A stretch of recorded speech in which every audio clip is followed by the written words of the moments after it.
Hello welcome back. എന്നെൻ്റെ വിശേഷം എല്ലാവരും happy അല്ലേ?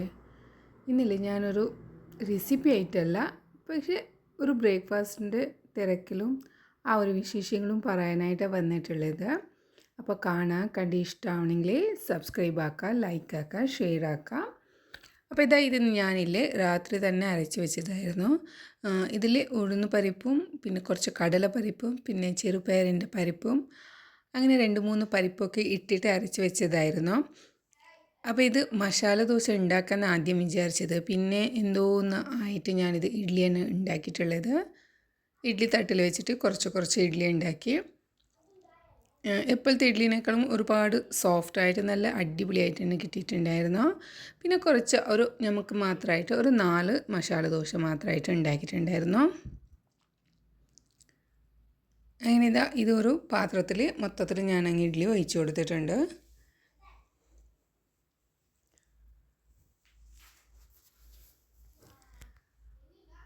അപ്പോൾ ഇത് എനിക്ക് കുറച്ച് വ്യത്യസ്തത തോന്നി കേട്ടോ. ചെറുപയറിൻ്റെ പരിപ്പും ഉണ്ടായിരുന്നു, കടല പരിപ്പും ഇട്ടിട്ടുണ്ടായിരുന്നു. അപ്പോൾ കുറച്ച് വ്യത്യാസം തോന്നി.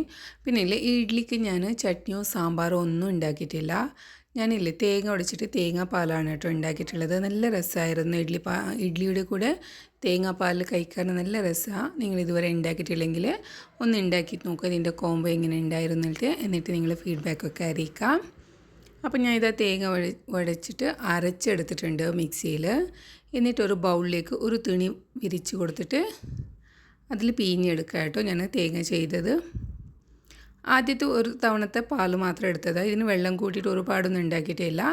ആദ്യത്തെ പ്രാവശ്യത്തിൽ അരച്ചതിന് മാത്രം എടുത്തിട്ട് തേങ്ങ പിഴിഞ്ഞെടുത്തതാണ്.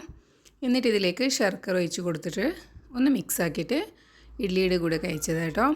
അപ്പോൾ ഞാനിങ്ങനെ തേങ്ങ പാലെടുക്കുന്ന ആ സമയത്ത് തന്നെ ഇഡ്ഡലി ഇവിടെ വെന്തിട്ടുണ്ടായിരുന്നു. അപ്പോൾ ഇതെന്തായാലും ഇനി ചൂടോടെ എടുക്കാൻ പറ്റില്ലല്ലോ, അതുകൊണ്ട് ഇതെടുത്തിട്ട് ഞാൻ മാറ്റി കൊടുത്തിട്ടുണ്ട്. താഴെ വെച്ചിട്ട് ഇത് തണുത്തതിന് ശേഷമാണ് എടുത്തത്. ഇത് നല്ല ചൂടുള്ളതുകൊണ്ട് 2 സ്പൂൺ കൊണ്ട് ഞാൻ 2 സൈഡിലുള്ള ആ ഒരു ക്ലിപ്പില്ലേ അതിൽ കുത്തിയെടുത്തതാണ്. ഇങ്ങനെ നല്ല ചൂടുണ്ടല്ലോ. അപ്പോൾ ഇനി ചൂട് തണിയാതെ കൊണ്ട് ഇതെടുക്കാൻ പറ്റില്ല. ഞാൻ പിന്നെ ഓയിലൊന്നും തടവിയിട്ടല്ല ഇഡ്ഡലിയുടെ മാവ് ഒഴിച്ച് കൊടുത്തിട്ടുള്ളത്. അപ്പോൾ അത് തണിയുന്ന ആ സമയത്ത് ഞാൻ തേങ്ങാപ്പാൽ മൊത്തത്തിലങ്ങ് പിഴിഞ്ഞ് കൊടുത്തിട്ടുണ്ട്. ഇനി ഇതിലേക്ക് ഞാൻ ഒരു ഏലക്ക കുത്തിയിട്ട് ഇട്ട് കൊടുത്തിട്ടുണ്ട് കേട്ടോ. അതൊരു മണത്തിന് ഇട്ട് കൊടുത്തതാണ്. അത് ഓപ്ഷനല്ല, വേണം ആ മണം ഇഷ്ടമുണ്ടെങ്കിൽ ഇട്ട് കൊടുത്താൽ മതി. അപ്പോൾ ഇവിടെ തേങ്ങാപ്പാൽ മൊത്തത്തിലങ്ങ് റെഡി ആയിട്ടുണ്ട്. ഇതിലേക്ക് കുറച്ച് ഉപ്പിട്ട് കൊടുക്കുന്നുണ്ട്. അത് കഴിഞ്ഞിട്ട് ഞാൻ ശർക്കര ഇട്ട് കൊടുക്കുന്നുണ്ട് കേട്ടോ. ശർക്കര ഉരുക്കിയിട്ടല്ല, അങ്ങനെ തന്നെ പൊടിയാക്കിയിട്ട് ഇട്ട് കൊടുത്തതാണ്. എന്നിട്ട് ഇതൊന്നും അരപ്പയിൽ അരച്ചെടുക്കാനുണ്ട്, അതുകൊണ്ട് അതങ്ങനെ തന്നെ ഇട്ട് കൊടുത്തത്. പിന്നെ ഈ ശർക്കരയിലില്ലേ അങ്ങനെ ഒരുപാടൊന്നും ഉണ്ടായിട്ടില്ല. അങ്ങനെ പാറ്റ അങ്ങനെ എന്തെങ്കിലും ഉണ്ടാവുമല്ലോ, അതൊന്നും ഉണ്ടായിട്ടില്ല അധികം. ഇനി ഇതിപ്പോൾ ശർക്കരയൊക്കെ ഞാൻ ഒഴിച്ച് കൊടുത്തിട്ട് അരിപ്പയിലൊന്ന് അരച്ചെടുത്തിട്ടുണ്ട്. പിന്നെ ഒരു ഏലക്കായ മാത്രം ഇങ്ങനെ കുത്തിയിട്ടിട്ട് ഞാൻ ഇട്ട് കൊടുത്തിട്ടുണ്ട് കേട്ടോ. അതൊരു മണത്തിന് മാത്രമാണ് ഇട്ട് കൊടുത്തത്. നല്ല രസമാണ് കേട്ടോ ഇങ്ങനെ കഴിക്കാൻ ഇഡ്ഡലിയുടെ കൂടെ.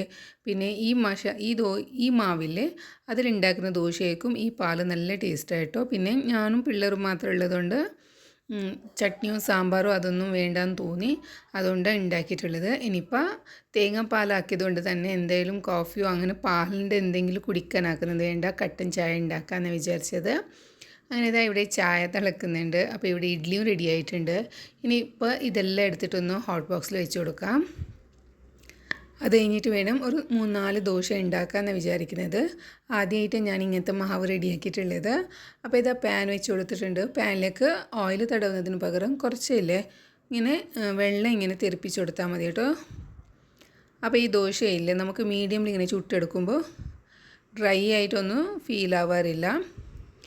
എന്നിട്ട് മുകൾ ഭാഗത്ത് ഇങ്ങനെ ഓയിൽ തടവി കൊടുത്താൽ മതി കേട്ടോ. ഓയിലോ നെയ്യോ എന്തെങ്കിലും ഒഴിച്ച് കൊടുത്താൽ മതി. അപ്പോൾ ഇതിനെന്തായാലും ഷൂട്ടാവുന്നത് ബട്ടർ തന്നെയാണ്. കുറച്ച് ഇങ്ങനെ ഉരുക്കിയിട്ടില്ലേ ബട്ടറിനെ മെൽട്ടാക്കിയിട്ട് ഇങ്ങനെ ഒഴിച്ച് കൊടുത്താൽ മതി മേൽഭാഗത്ത്. എന്നിട്ടിങ്ങനെ എടുത്താൽ മതി. ഇനി കുറച്ചും കൂടി റോസ്റ്റ് ആവണമെന്നുണ്ടെങ്കിൽ തീ ഹൈയിൽ വെച്ച് കൊടുത്തിട്ട് നല്ല റോസ്റ്റ് ആക്കിയിട്ട് എടുക്കാം കേട്ടോ. നല്ല രസം ഇങ്ങനെ കഴിക്കാനും. അപ്പോൾ എൻ്റെ ഇവിടെ കാലത്തെ ബ്രേക്ക്ഫാസ്റ്റൊക്കെ റെഡി ആയിട്ടുണ്ട്.